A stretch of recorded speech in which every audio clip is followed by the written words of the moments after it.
Samoa le atu nuu pele. O maia, i o tātou tahapua i le atua.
O te ai o iatu, e whaola mai lava. O te ai o iatu, leli e whamanuia mai lava. E manuia le o maliu mai, i le suafa o le ali, o le atua, o le ali i lea, o le tatalo, mo le anganga pa ia.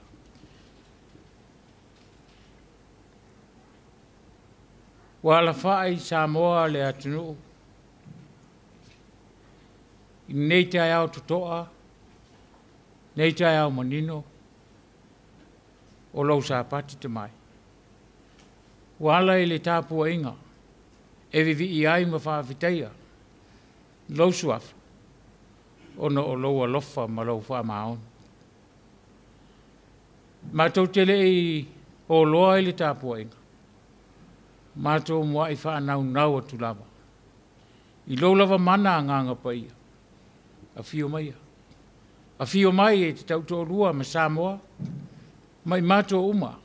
O e ua vivi i matapua i atu. I lau a whio. Wai le ma whai ona le lei se mea i mātou te whai. Pea o nao i mātou lava. A o le mana loa nganga pa ia te mai. Te wha ato atoa. E tāpua inga Samoa ma le atunu. Ia maualovi inga i o mātou loto, mā whau manga, e tāpua i ai i lau o fio i le ava ma le mingau, e te taua i lava. I lau fe soani mai a nganga pai. Ono i e sule whaola o te talo atua i Samoa. Amene. Nganga tae a fio mai. E ngalue ai, e tupu ai o mele lei. Te tonu ia i mātou. Se lau se fululua le pese. Tātou te pese ai Samoa. I le nei taia.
sila whaafafonga Samoa.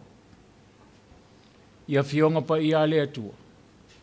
O te whaitawina. Tusi whaapitoa le nei asa. Tusi male whaasinonga le tusi whaitawaso. Ale whakasa. O mō mai le whianga ni fau le tala leina tusi e mareko. I le mata upo e se fulu maritasi. Au te whaitawina. Le whai upo mua e o le whai upo e se fulu maritasi.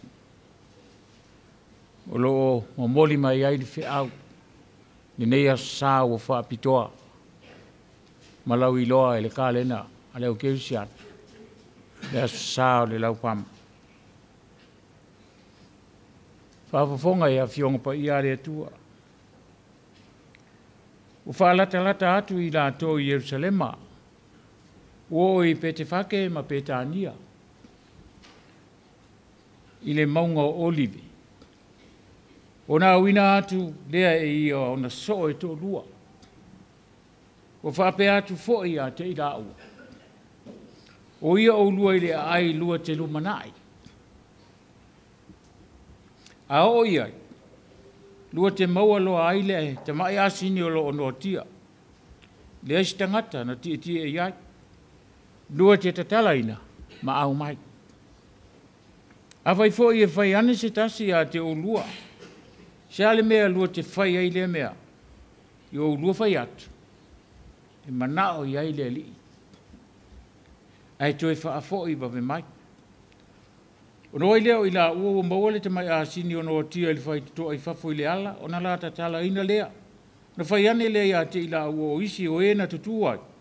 Se ale mea lua te tatala ai le te mai a sini. Na la whai atu lea ia te i la tau, pe ona polo ai mai o Yesu. O na la tau tu ina mai lea ia te i la ua. Na la te ita ina mai lea o le te mai a sini ia Yesu, ua lafa foi o la tau ofu i o na lunga. Ona ti e ai de o ia. E toa tele ua lātou fofola ina o lātou ofu i le ala. A isi ua lātou tā ifo. La o la au ma fola i le ala. Ua ala langa fo i e na mua. Ma e na muli. Ua whapea. O sana. Ia manuia le a fio mai le suafo le li. Ia manuia le malo o mai o le tātou ta maa o tā vita. O sana i mea e au pito i runga. O Yesu i Jerusalema, na maliwane lea i le manu manu, wana sida solo i mea uma. O i le hafi. O na maliwa tu lea o ia i Petania, whaatasi ma le toa tino ngā fulu ma le toa lua. Whamanuia lea tua, i lau whaafafonga Samoa, i le whaitawina o ana awhionga pa ia. Ia lea tua pea o le mana ma le viinga nei e whaavavau lava. O le pese, lua se lau ma le fitu. Tātou te tue pese ai, lua se lau ma le fitu le pese.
talo le whawhitai, whātu ese Samoa, a mana onga o Samoa i le atua, hi o tātou te talo. Le atua, tonu tasi pa ia, o le tamaa o le alo, ma le anganga pa ia. O le atua o le au kerisiano oma, ma le au whātu atua, o e wai loa la o fi o le atua o le ola, o le atua o le mana. O le atua o le ata mai, ma le tamaa e wha auta uta lava.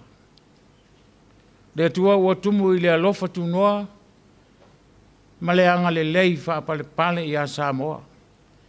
Le atunu. Le atunu ua e fina ngalo e whai mauno. Le atunu ufoi ua manatu e a vea lawa fio. Ma atua o Samoa. Le ala lea. O le uru fale o le atunu u mauta ngata. I o malu malu ili neia sa. Si o mato o mai e vivi. Ma tāpua i atu. E wha leo le anganga o le whawhitai o le atunu. Ono o loa lofa te le mai. O wao le atua e. E uilava ina mātou lewa. Ia la o fio i fofonga o Samoa ma o mātou mata. Au mātou dua lava lo mamalu. Ma lo siri siri ese. Ma lo matautia. Ma lo mata ngofie. A wao i loa i mea umara. O le fua fuanga. Na e whaia i loa tamai. Na e whaia i lo mana. Na e whaia ma le whao tauta. A walo fina ngalo alofa. Le ngata ia ola Samoa mo on tangata. Mai loa la wofi. Ia e whaapea foi. I lau whanau kerisiano le lalolangi atoa. E au na vivi i ai matapu ai. E manatu ai le atoanga. Ma le mae o ngā luenga le fofuanga ina ua mawai aso e ono. Ona e whaapa ia leo le asfitu. O e whaapa ia le sapati. Ma e whaamanu ia le sapati. A wau e mapu ai i au ngā luenga na whai. A le whi au fōile na. E mamori mai a Samoa ma ontangata. I o e tāpu ai. E uru whale i lo manu manu. E vivi i ma tāpu ai e wha leo le whawhitai. Wana se anoa la wala upule a lofa le atua.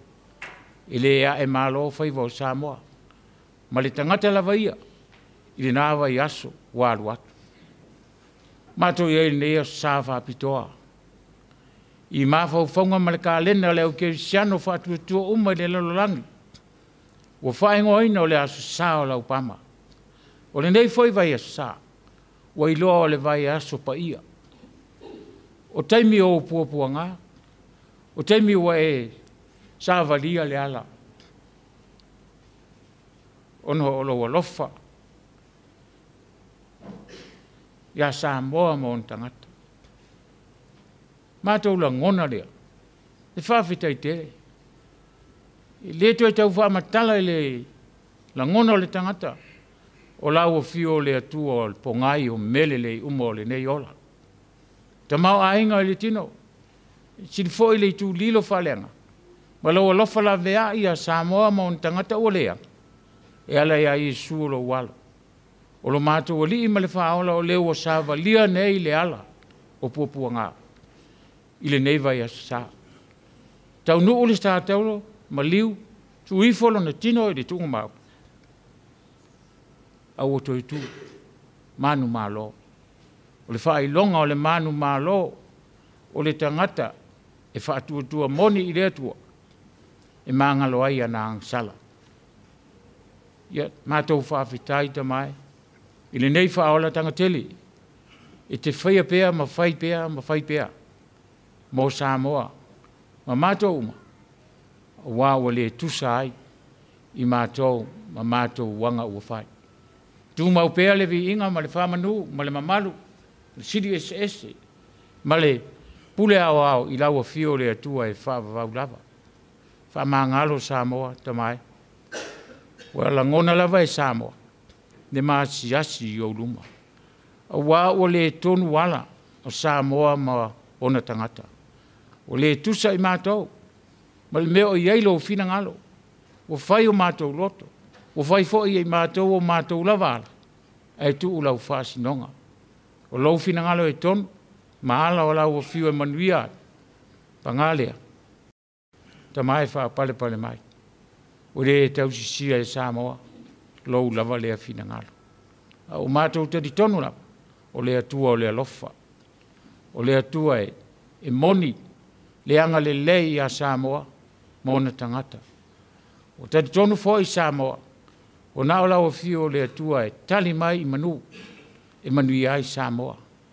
Leo mea o mātou te talo ma whanau naua. Ta mai. I wha manu ia si o mātou o tunu. Wha manu ia Samoa. E te ritonu. Wa e to tofi o na tangata. I le ata mai ma le poto. O ta aleni maanga waa ese. Mai lava i le loto i fale o a inga. O nu. O i tu malo.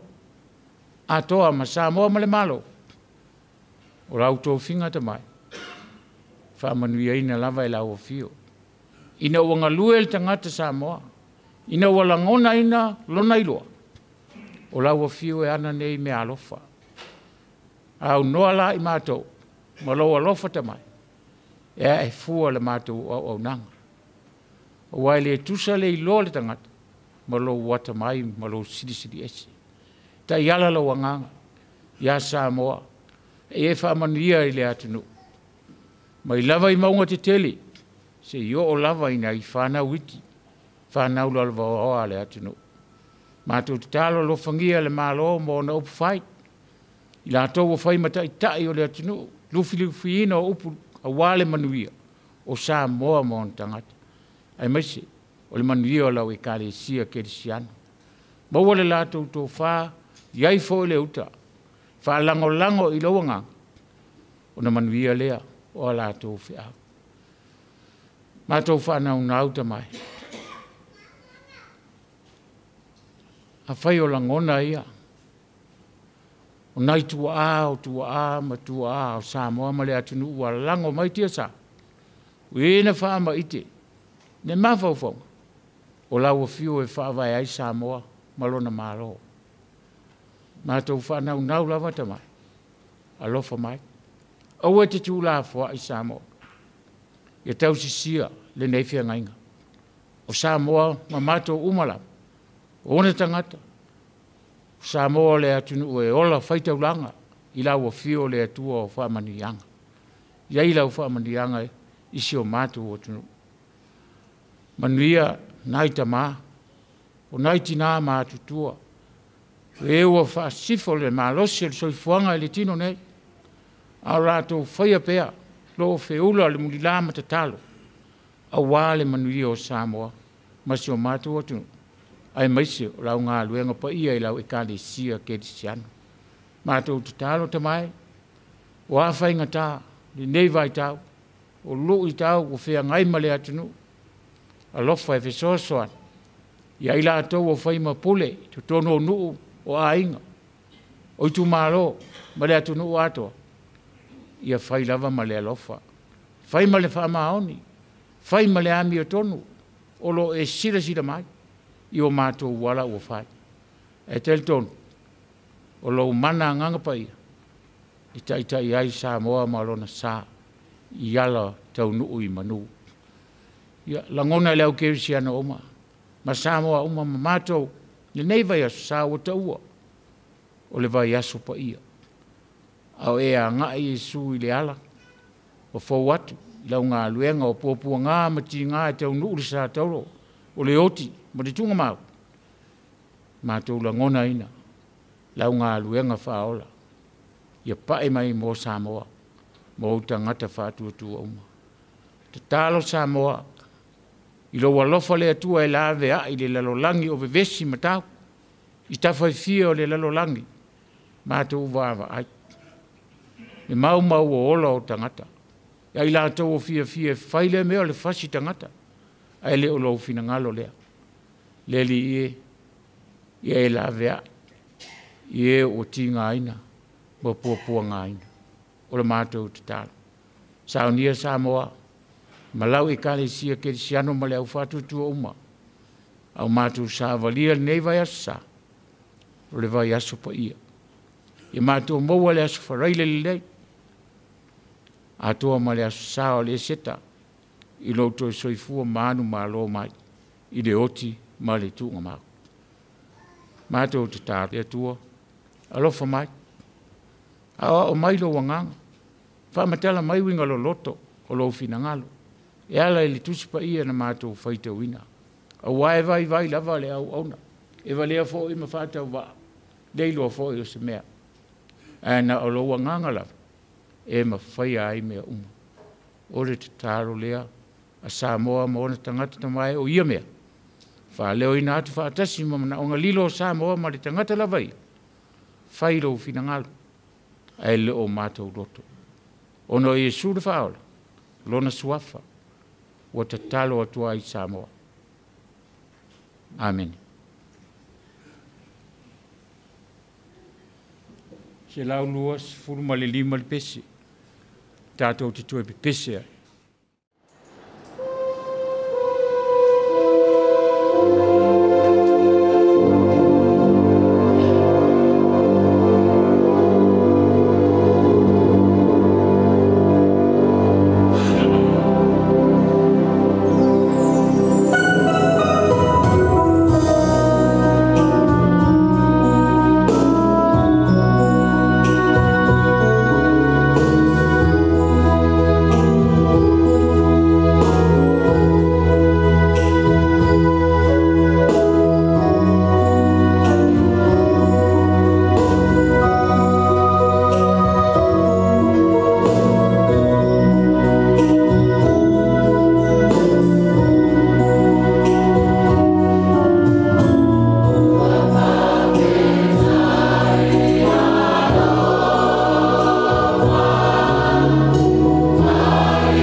Marie foi la o fio.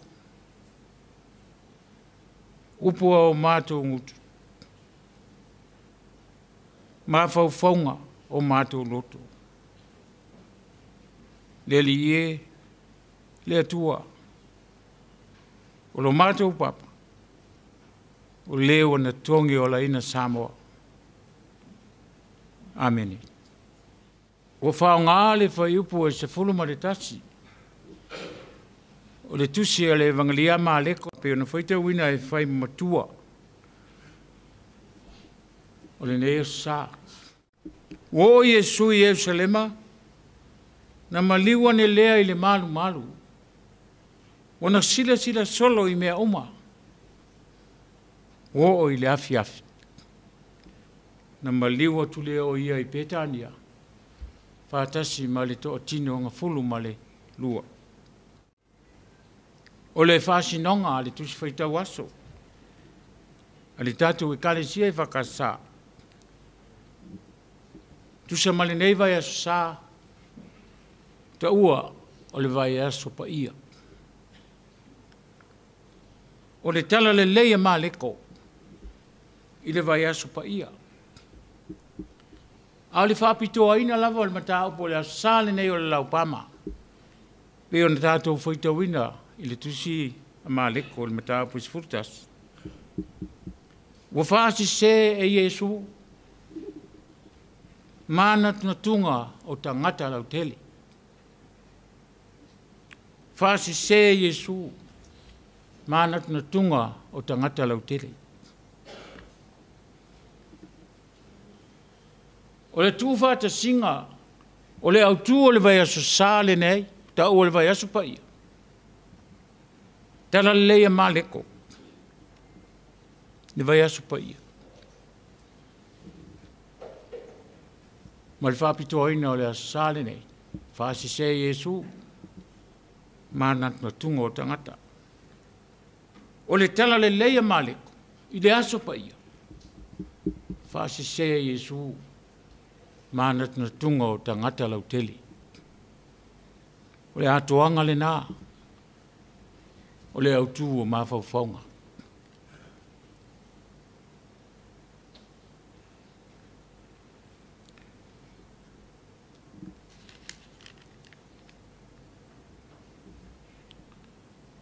Whaasi se Yesu, mana tuna tunga o tangata Samoa. I sisi whamatalanga. O le mea o te loto i ai. E leo le fina ngalo le nao le atua. O le ala foi o te ui ma savali ai. E leo ala nao le ali. O lono wing. E au na usta ia e Samoa le fina ngalo a lofo le atua. Ma ona ala. Wale manui o Samoa ma ona tangata. Mana tuofo.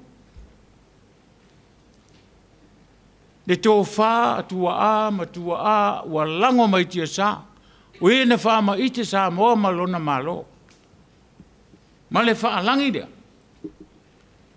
Whā vai i rea tua sā moa. Whā vai i rea tua sā moa. O le whesiri. O tausi sia le nei whaavai e le atunu. O tausi. Po o tausi e au malou a inga.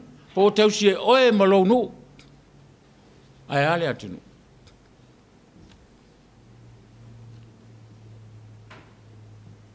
Po o sui le whaavai. Po o talepe le whaavai lea. Oi la tau, e mawhai o na tausi sia le whaavai lea. Le atua mo Samoa. Samoa mo le atua. Whaavai i le atua Samoa. Oi tausia. Tausia. Tausia tangata lau tele. Tausia Samoa. O le ese ale mele. O le ese le whaitau lea. Ma le finangalo le atua na filifili ailo na noa Israel. E whai au mo tau atua. E fai foi o tau se la elu monu. Tu sa ma le fai tau lea. Sa moa. E fai oe. Mo ua tunu. Ai fai au le atua. Mo ua tua.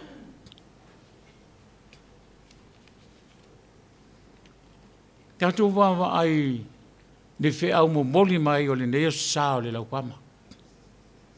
Po le ale ata. Wova ia e maleko. Ma le tau moli mai. O le malanga Yesu Yerusalema. I le aso sale nei. Wa tau o le aso sao laupama. Umatu le la tau sanga. Aso sao laupama. Le foi tau sanga. Le aso sao laupama. Ma le fia se furu o tau sanga le lumana. E aso sao le laupama le aso sale nei.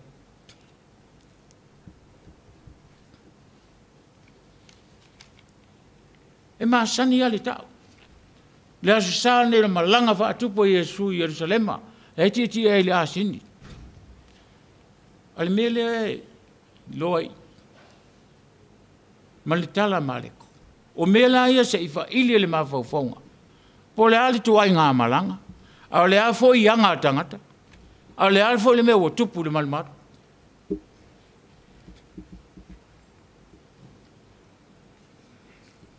Fa fofonga sa moa le mana o Yesu. Na polo ina ai ona so ia to lua. O atu le ai le rumat. Te lua maua le. Asini la e no tia. Tatala mai. O te mai asini. Tala mai. A oie fai ane iai. Oie fai ane a o lua.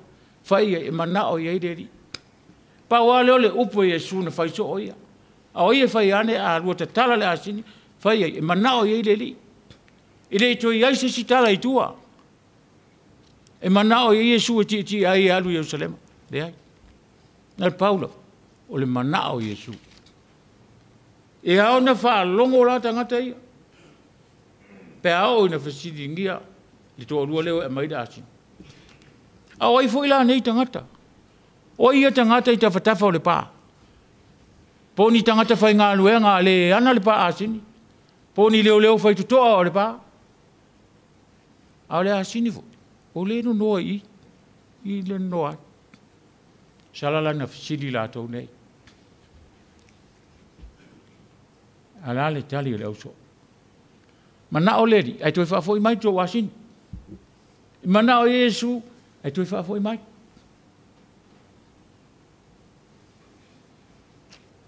Le asini, o le manu e sele ao ngā. O le manu e tie ai whai pule. E tie ai ali isili, tangata i utaia. Whao ngā i utaia le asini, ave ai avenga. Ma toso ele suoto sina. E sao atu le asini nai lo sol fanua. Sao. Tato vai fōlinga o le manu. Tai fōlinga tutusa ma le sol fanua. Ai ailo la e se senga. O se manu e loa no fōlinga. E peye file mua. E anga malua. I ringa o ia. Tatou tilo le. Lai mea mana o Yesu e maita mai asini. E mele e maisa e asini i te le matua ua lewa, maalosi. Au mana o Yesu e maita mai asini le. O le asini e le i tie ai seisi. A le tamai asini foi. Peo no foi atu. Sao ale asini lo solfanua. Sao. Malusi. Ai va venga na fai loa ele atua. Fa nga ai le asini. Fa nga ai le asini. Na fa nga na ina ele atua le asini apalamu. Ile fa nga na ina Yesu se povi. O se simani. Fa nga na le asini. O sila fia ele atua. O se ala o palamo. Se. Ele o ala i o le atua. Ele o le mea fo ele e fina ngalo ai le atua e a palamo. Ala le me o fai. Fai le me loto i palamo. Ai tu le fina ngalo le atua. O manao le oa a le tupo mo api. O fa se le tupo mo api le oa mal te mau a inga. A lona fa naunang. Palamo. Sau e te talo. O ilo tangata le atua sau e tatalo e fitu i se la etu. Ma faa, whanoina. Le isi si mea na, le ito ino fua i pala amoa e ta pena la na asin. Se itali le wala au le tupu moa. Mea la lea na tupu le ala. Awa nga i pala amo. O lo ti e la na asin.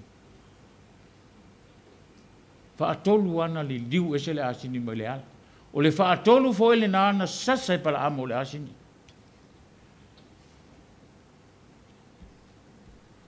Ele o lau asini e a une. O lo e ti e ne. Talo na e maua. E aise au e sasa faatolu e ata. O ilo e pala. A o le atua lea, o le angelo le atua, na tui lea, na laina alo ese le asin.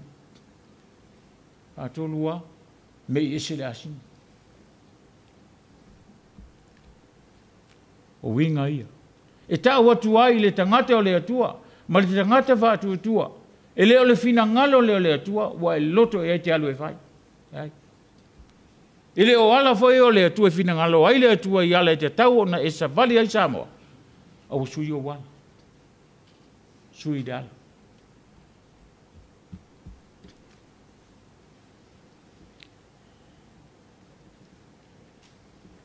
Fai mai Isaia. E siri le mawhauwhau o le asini. I le mawhauwhau o isa la e. Tala na alperfita. E siri le mawhauwhau o le asini. Na ilo le mawhauwhau o isa la e. A wai loa le asini, le mea e whawhanga ino ia. E te tangata e tausia o ia. E loa le asini. O isa la edu. Wa le iloa. Wa le iloa isa la edu. Wa le ma whau lava lo uno. Salala. Ina ata mai le asini. Wa sili le ma whau le asini. Lo le ma whau isa la edu. Ala i loa le asini. Le tangata e tausia ia ma le mea whawhanga e o ia. Au isa la edu. Lato le iloa le atua. Lato le iloa le atua. Samoa. Whailau whātatau. Pēlo o tutusa tā ua. Ma isa la edu. Wa le iloa le atua. Ai iloa le asini. E poto le mawhau le asini. Lale me o tupu ia Samoa. Lale me le o tupu. Se ala. O se ala.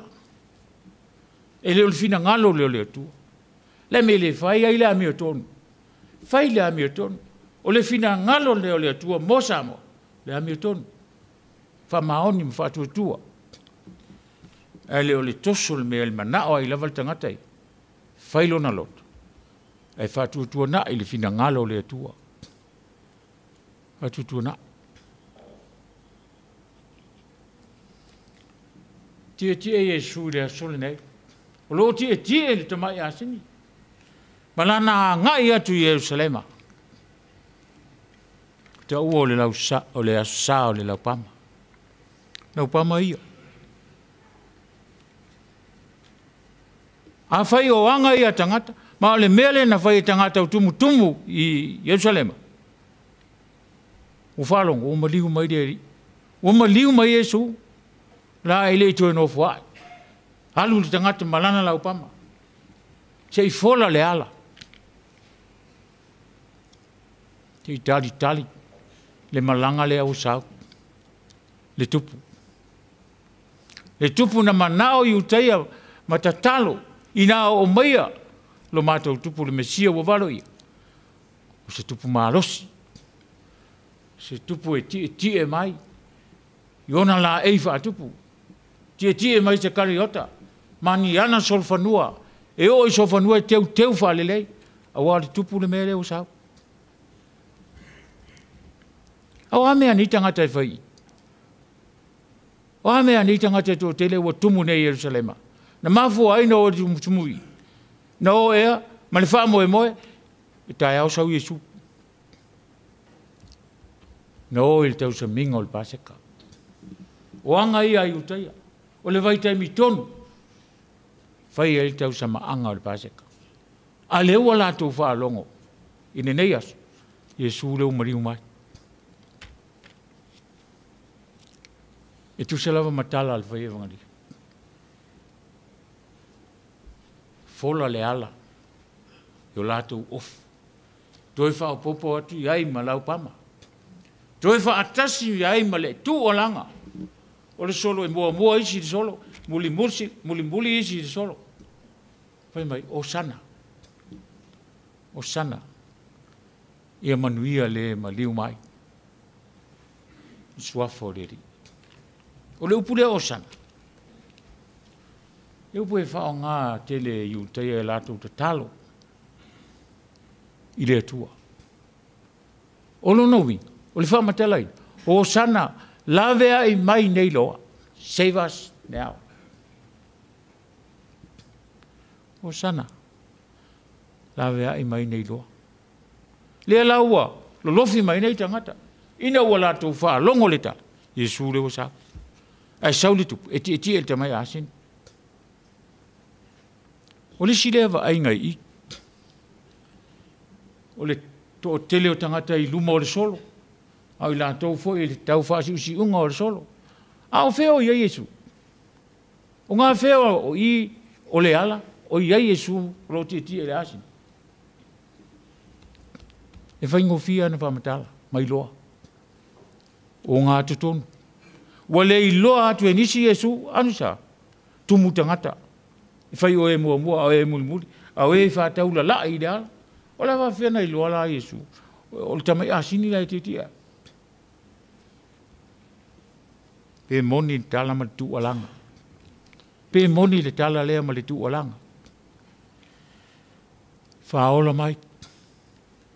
Na manatu i utaia. O le lātou tupu lea. Le whaatari e. O le tupu malosi. O le tupu e poto e whaitaua. A le ali tupu alwa. Tia le tamai asini. Tia le tamai asini. E le aini ana te unga whaatupu. E o lana asini. I le aini ana te unga. Ai au ona teu le kariota le tupu. O ai ali tupu o māloe. O ai sofa nua e to soa le kariota. O makua i lafi fo ringa ma le tino. Samoa. Ti ai Iesu te mai asini.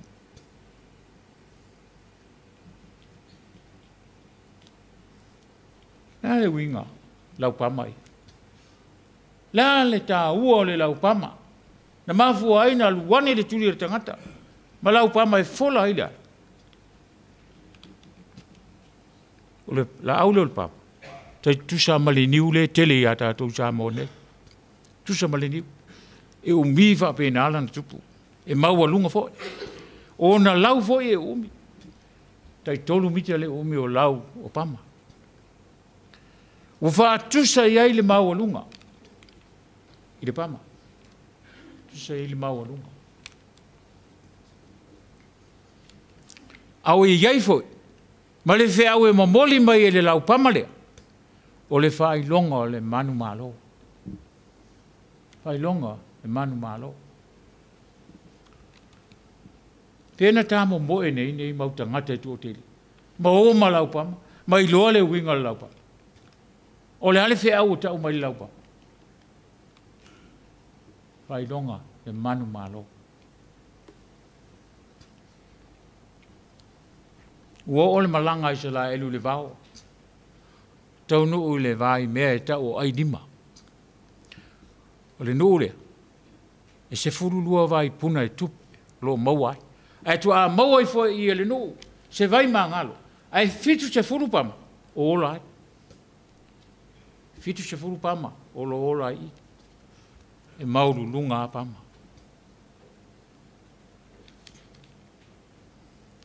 Fai mai fo. E tupu. Tupu ola ola. Te ngata mi o tonu e pei o le pama. O na lau o le la aule. E ato ai fale a pitanga. Wa vea foi le o pama. Pe no foi atu. Fai longa o le manu malo. Fai longa o le manu malo. Wa uma atu ia mea. Fai mai o ane. Fa auta foi. I le moto o tangata e to teli. Mai lea atu nuu, ma lea atu nuu, ma lea atu nuu.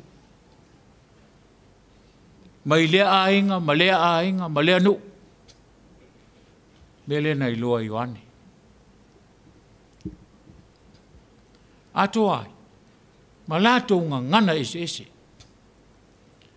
A ngana ese ese nei mau tangata e to teli. Ai o ofu umai, ofu sina, ofu papai. Fata si ai ma lau pama i o lato lima. O lato tutu i luma o le nofo ali. Ma le te mai mamoe. O le whailonga leo le manu malo li taua. Manatu i utaia i le lau o le pama. O i la tau ia o mai nei ma ofu sisina ma lau o pama i o lato lima. Pe o na iloa i oane. I whaninga. Tutu i luma e nofo ali. O le ali i maltama i mamoe. O e ua manu malo. Mai le taua whale angang. Au soifua maola le lalolang. Tangata lai. Tangata e usitai de fina ngalo le atua. Tangata e sava vali i ala o le li. Ai asa moa. A moa le atunu. O tātu sava vali e i ala o le atua. Tātu sava vali i ala o fina ngalo ailedi.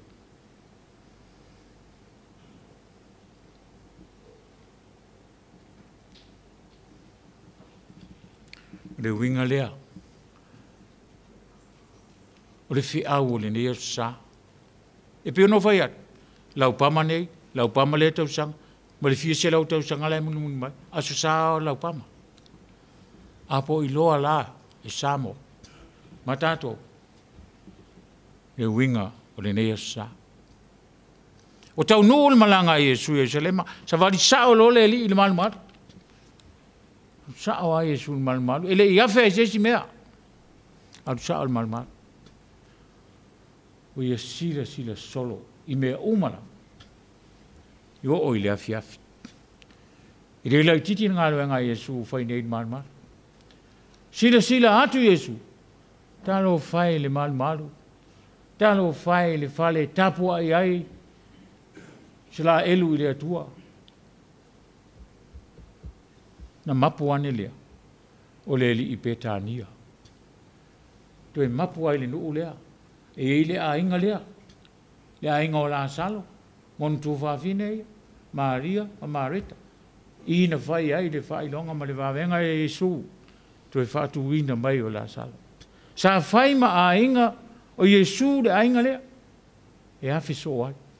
Le ala foi lea. O umala na si e singa le malmat. O afi afi. Si e o rita e au. Ai se i mapu ane petania. Whai reo le singa aruenga. O le tala i malama lama. O tō sila fia ma tātou i roa. Le anga inga o le mori mau o le whai evangelia. I le isi vaenga o le mataupun tātou whai tauina. Le anga i whai da. Ma le mea na whai a Yesu le manu manu. Le ala leo sida Yesu le nā singa o le manu manu. Talo whai le manu manu. O le wha o ngā ina mo le tāpu a inga. Aua whai ma manu manu e whai e pisi nisi tu tonu. Whai e whale tupe. Whai e whale ainga. Nai me o tupune. Samoa. Whape i mai malu malu. Tu tonu o tātonu. Whape i mai malu malu. I tapo ai ai le atua i tu tonu o lau nuu ma lau ai. Ma lau tu malo. O tumu i intangata i tapo ai le li. Tumu ia. Salai na whaida a si singa Yesu le malu malu lea Yerusalema. Kako kangi ngai kama whanau al tātou unu urai whafo. Alo lofa mai, fia whail tātou wharisa. O le mea nā le utupu nei. Ia nea, tangi fafo. Mai tupe, whaiwhatsa. Tūr whatsa mana ia. Tūr whatsa mutua mana ia le mata. Ala ale me utup. Le nisi e lotu ai. Ana uma le falfalenga ma fe mitai. O ka maa ngai or kou whatsa. E uma lo le upelila i malua. Pikolo kou whatsa.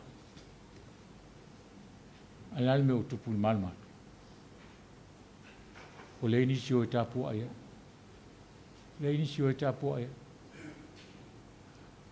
Alana po longa na itama mwhanau tatu ulai atu nu e mau. Au mai tupe. Alana me utupun malman. E ui ana le whai aini pisi nisi toro. Ale mere tu. O le nisi e tapu ai. O sui ale alo le tangata iyo. O whai ale mea o loto i ale tama lo matua iyo. O le si ulfale vivi. Ma tapu ai i deri.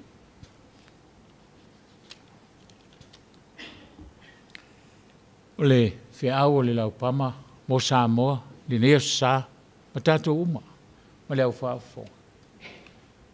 Tātou lua, le tamai asini ma lona winga.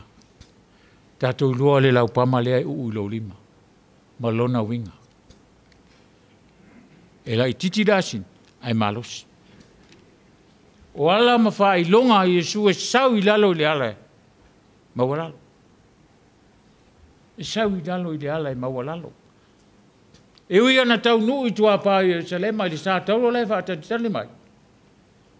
Manu malo ai. To i lalo ai le oti. Ia Yesu Keriso.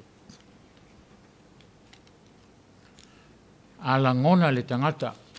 Mai loa e Samoa ma le tangata lava ia. Le mamalu ma le silisili ese o le atua. Tau na fefe. Tau na matau. A tala profeta o Isai. Ina ua i loa Isaia le mamalu o le atua, ma le silisili ese o le atua, ua tumu ai le manumaru. Ui e whapeani. A wea au nei. A iau a whanau. O au o le tangata e lau ngutu le anga. Au fo i mātou te maufatas. Ma le nuu lau ngutu le anga. Wawa i loa e o mata. Le tupu o le ali o au. Ua lele mai le tasi se rafi. I to tono le malu. Ma le malala o. Whaapai lau ngutu o Isaia.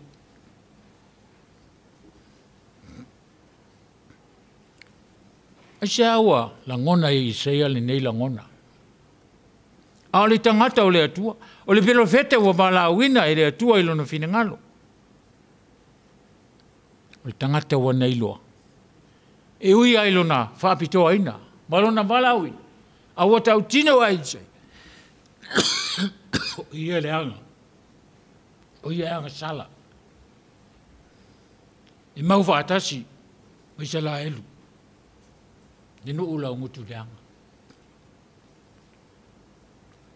Ai no wa fa pa ile angelu. Le se rafi. Le malala ola i ona langutu. Isaia. Ave seina. Ne wa mio le anga. Fa manga lo ina foi. Awang sala. Ali sile mea na maua Isaia. Le ia wha longo li si ufafonga i to tono le manumata. O wha pe mai. Oi ea o te awina atu. Oi ea o te awina atu. Oi fo i alu atu mo i mātou. Nei toi whaatali Isaia. O ia whai atu. O auli nei. Ina awina atua. Wa ule nei. Ina awina atua. Samoa. Ta te lefa apea ea.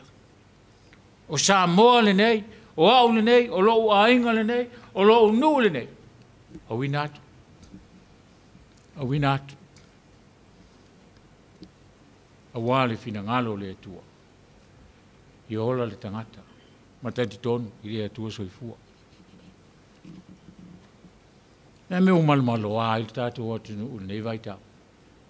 Nā me o pisa oa i whapea i lātou e whai au whai o le pale mene o Samoa. Fo le fina ngala o le atua ma le ami o tonu, e whai ai, e pisa o ai. Po le loto o le tangata la vaia, ma ona ala e manao e whai. E le o fina ngala o nā le atua. La ngā whai lo loto, ma whai lo fina ngala, e tū le ala o le atua. Nā o mea le ia mea, tūlai mai. Nā o mea pio a, ma mea le sao. O le tangata la wiloa, i le kiti, i laulangi pe o na sila fia e Samoa. Tātea Pakistana e ngoi a Imran Khan. Is the top player of cricket. Na se eile no fōa o le pale mia o Pakistana. O le ova le sefuru tausam. O whain pale mia. Ai no suia le whainga malo. Sa ili ane. E me whale kongunga Imran nga whai. Whaingo le atunu. Ele i alo whai a whamsino. Whamao nia amo le mau, whai roa. Lai whai pui teimi nei ki malo lea. Lai whai pui. Po la aso na mamalu sai ai, i le tofi pale mia, o la le umina se e mata i tai le atunu Pakistan. Ai no always. Lai whai pui. Lai whai pui. Ele i whaia se whae unga e se mea o whina ngalo ai le tangata la vai. Hei whai le mea lai.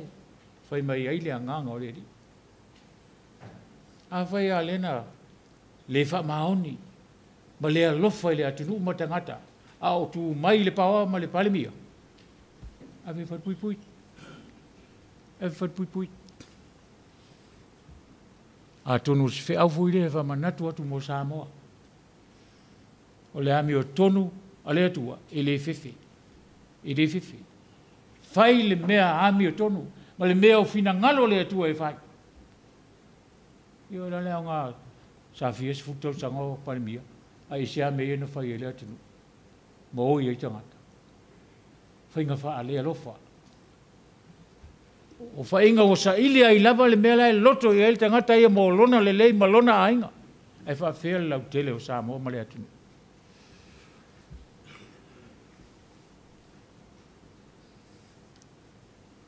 Samoa e le atunu e pele. O te au lea.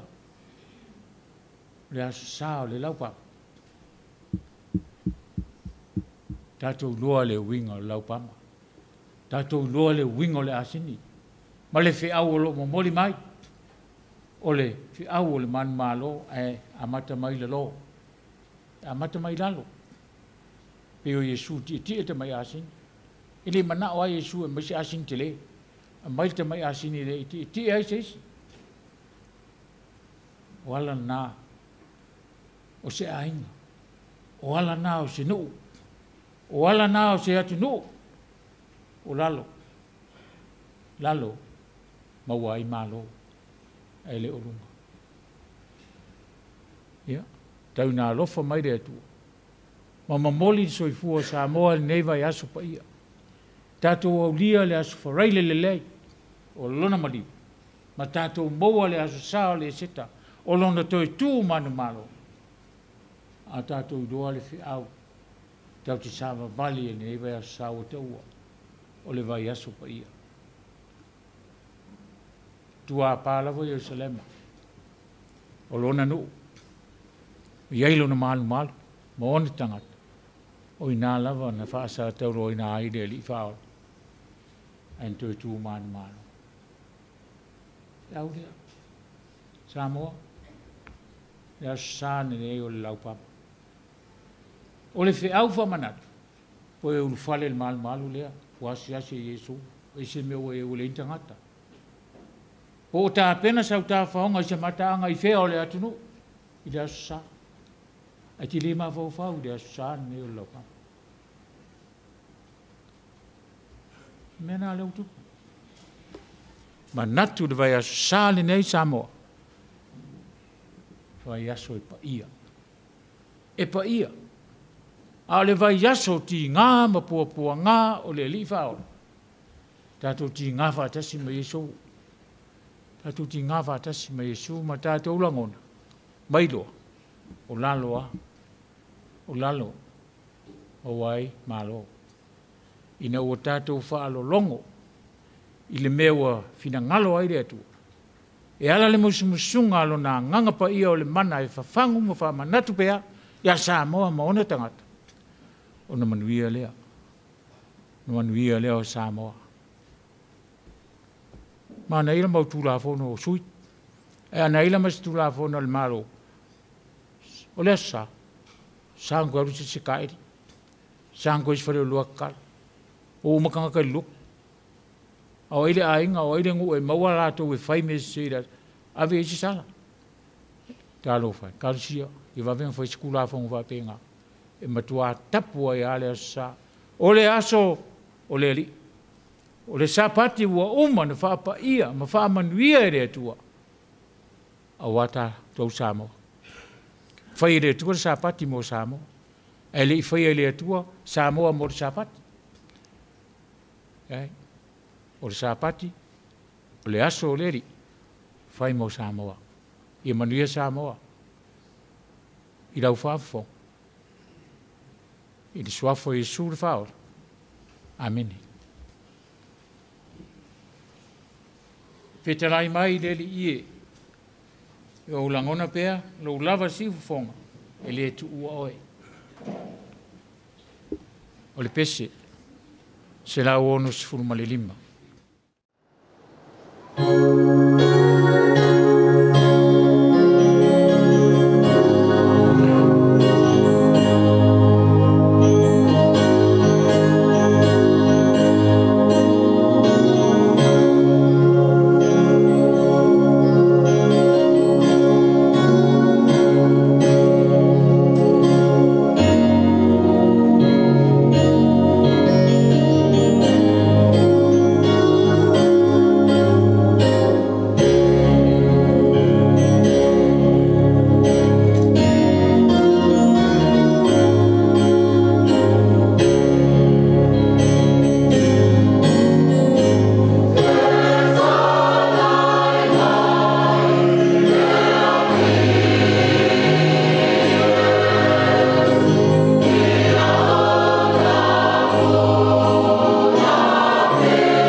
Samoa.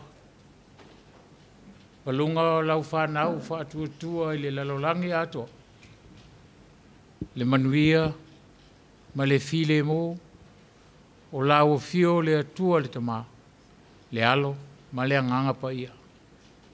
A mata atu nei, se o i le whawa vaulawa. Amen.